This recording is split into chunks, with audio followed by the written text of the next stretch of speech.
Bien, ¿y tú, Mauricio? Bien, contento de que estés aquí con nosotros. Muchas gracias. A ti por la invitación. A ver, platícanos. ¿Qué es esto que estamos viendo? Es un libro que es el fruto de la edición y reescritura de los diarios que escribí durante las temporadas que he pasado en los territorios ocupados en Palestina, en la ciudad de Ramallah, y viajando por ahí. Por aquí dices que quieres contar, atravesar lo hiperreal de esa imagen de Palestina. ¿Lo conseguiste?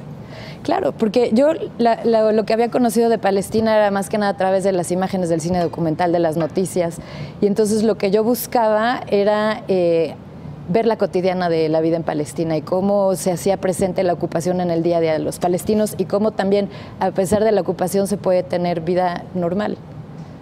¿Qué es Palestina hoy? Palestina hoy es un territorio fragmentado en donde vive una población con una identidad histórica y étnica muy fuerte, arraigada a su tierra, que ha sido desplazada históricamente de sus tierras desde el 48, cuando se declara el Estado de Israel. ¿Se está viviendo la tiranía de la incertidumbre de la que citas, incluso aquí entrecomillada? Sí, los palestinos... ¿Eso es lo que se vive? Los palestinos describen así como es la ocupación, y yo te puedo decir que así se vive la ocupación, porque nunca sabes, como se ve en la contraportada del libro, el mapa, el territorio palestino ya no es contiguo. Entonces, para desplazarse de ciudad a ciudad, incluso en Ramallah, la universidad grande más cerca es Birzeit, que está a unos 20 minutos en coche, nunca sabes si va a haber un control israelí militar que va a impedir que vayan los alumnos a la escuela, por ejemplo, o que lleguen los invitados a una boda, o el novio a su boda, o que llegue una mamá a tiempo a dar a luz a un hospital. Eso, que de repente a mí me pasó una vez que me desperté y me enteré que el hijo de mi vecino de 13 años había venido en la madrugada a la policía y lo había arrestado, ¿no? O incierto también un día saliendo de la biblioteca donde iba a escribir todos los días, iba caminando por la calle y el señor de la miscelánea del frente me dice, vente para acá. Entonces voy corriendo y veo pasar 4 zombies militares israelíes que se metieron a saquear el Ministerio de Educación y se llevaron computadoras y archivos, ¿no? Entonces, nunca sabes cómo la ocupación se va a hacer presente ni cuándo. Gardi, desde el 48 Palestina es una herida. Sí. ¿Sanaremos de la herida?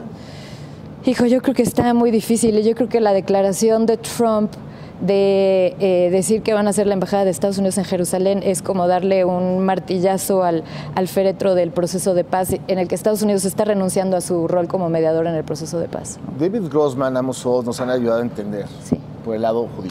Sí. Muchos poetas por el lado palestino, sí, muchos artistas por el lado palestino. Sí. No hay una unidad, no es Palestina una unidad, el pueblo hebreo no es una unidad, son a sí mismos, tienen muchas caras hacia adentro. Están súper fragmentados y esa fragmentación viene que hay población palestina que viene de una tradición agricultural, otra que viene de una tradición de las ciudades y que han vivido cada persona una ocupación muy diferente. De hecho, estando en Cisjordania, si estás en Ramallah, si estás en Hebrón, si estás en Nablus, cómo se vive el día de la ocupación es muy diferente, ¿no? Por ejemplo, en Nablus hay toque de queda todos los días. ¿Qué tanto ha afectado el desconocimiento del otro y que lo ha fomentado Occidente? Sí. ¿Qué tanto ha afectado para que esto no tenga remedio? Mira, desde que Bush declaró el Axis del Mar en el 2001, empezó como a gestarse una islamofobia grave. De entrada, hay palestinos que son judíos, palestinos cristianos, palestinos musulmanes, y eso no se sabe. Y ese miedo al otro se traduce a que los israelíes no tengan en general conocimiento que en Palestina, en Ramallah, hay cafés, hay bares, hay vida artística, hay teatros, hay cine, hay vida cultural, hay universidades, hay gente con una educación súper elevada y hay gente y intelectuales muy sofisticados.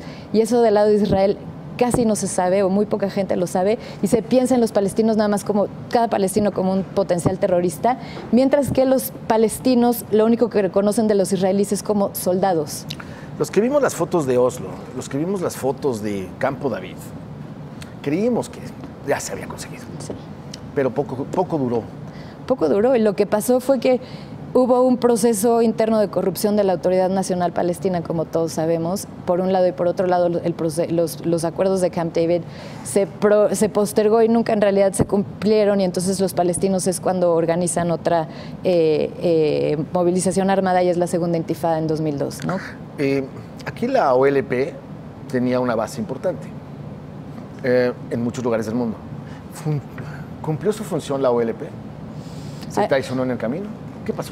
Yo creo que se traicionó en el camino porque también lo que hizo la OLP fue que de ser un movimiento guerrillero se convierte en partido político, pero no necesariamente los líderes eran políticos, sino más bien eran guerrilleros y habían estado pensando toda su vida o toda su carrera como estrategas de guerra. Entonces yo creo que ese proceso no se logró.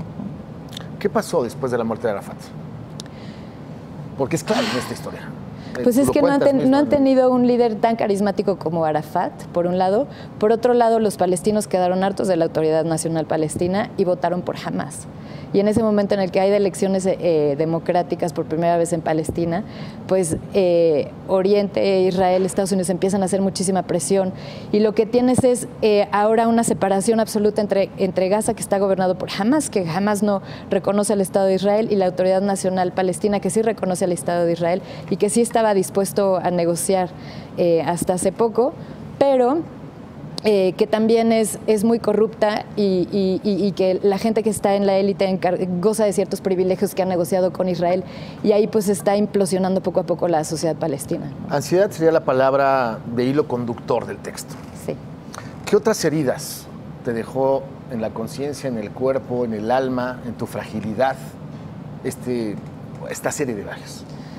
No es que me las haya dejado, lo que me hizo el estar allá y este proceso de escritura del libro, de mi diario, es ponerme en un lugar completamente vulnerable para poder servir como vehículo, como vasija a través del cual podría procesar todo lo que estaba viendo. ¿Duele abrir los ojos? Hijo, una frase de las del principio del libro es: con la sangre de quién serían mis ojos. Sí, sí duele. ¿Te dolió a ti? Sí, me sigue doliendo. ¿Ya te recuperaste?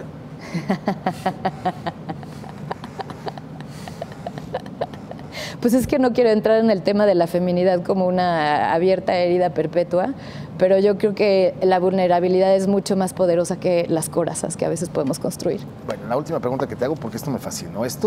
¿Qué intenta hacer? Como especie como de poema largo, pues especie como de encuentro con nombres alrededor. ¿Qué es esto? Scapegoat, o como lo tradujo en español es chivo expiatorio, fantasma, ¿no? Es un término del filósofo Jacques Derrida, y me invitaron a escribir un texto sobre la hospitalidad. Y yo, tanto en Israel como Palestina, gocé de la hospitalidad que tienen ambas culturas, que es maravillosa, pero ya al estar adentro ahí, entendí que el lugar del extranjero es un chivo expiatorio, y el chivo expiatorio acaba cargando con toda la culpa, con todos los males. Eso desde Grecia, ¿eh? Sí. Y claro, y en ese texto que yo hago cuento una historia de amor, de un corazón roto que tuve por ahí. Eurídice y Orfeo, el tema eterno. Gracias por venir. Gracias a ti. Esta es tu casa. Felicidades y gracias por el libro. Gracias. Muy lindo.